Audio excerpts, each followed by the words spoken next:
Good morning সবাইকে। আজকে সকাল থেকে চারপাশটা কাঁপিয়ে কি সুন্দর ঝুমঝুমিয়ে বৃষ্টি হচ্ছিল। একটানা সেই বৃষ্টির পর অবশ্য বৃষ্টিটা একটু কমেছে এখন, কিন্তু চারপাশটা একদম ভেজে স্যাঁতস্যাঁতে হয়ে আছে। সকালের এই বৃষ্টির পর চারপাশের পরিবেশটা এত সুন্দর লাগে না, মনে হয় চারপাশের গাছগুলো ধুয়ে মুছে সবুজ হয়ে গেছে। গরমটা তবে একটু কমেছে, ঠান্ডা হাওয়া দিচ্ছে। বৃষ্টি কমলেও আকাশটা কিন্তু এখনও একদম পরিষ্কার হয়নি। পুরো আকাশটা একদম ঘন কালো মেঘে ঢেকে আছে। যে কোনো সময় মনে হচ্ছে আবারও ঝুমঝুমিয়ে বৃষ্টি নেমে পড়বে। এমন একটা মেঘলা দিনে আর থমথমে সকালে আর কাজ করতে ইচ্ছে করে না। তবুও কিছু করার নাই, পেটের জ্বালা। আজকে রান্না করব মাছের ঝোল আলু দিয়ে।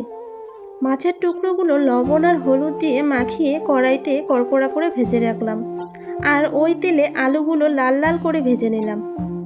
আজকের ঝোলটা একদম পাতলা করব। তারপর ওই তেলে লঙ্কা, পেঁয়াজ, জিরা দিয়ে ভেজে আলুগুলো দিয়ে কষিয়ে সিদ্ধ করে ঝোলের জন্য পানি দিয়ে দিলাম। ব্যাস রেডি এই মেঘলা দিনে গরম ভাত আর মাছের ঝোল। আজকে তবে আসি, সবাই ভালো থেকো।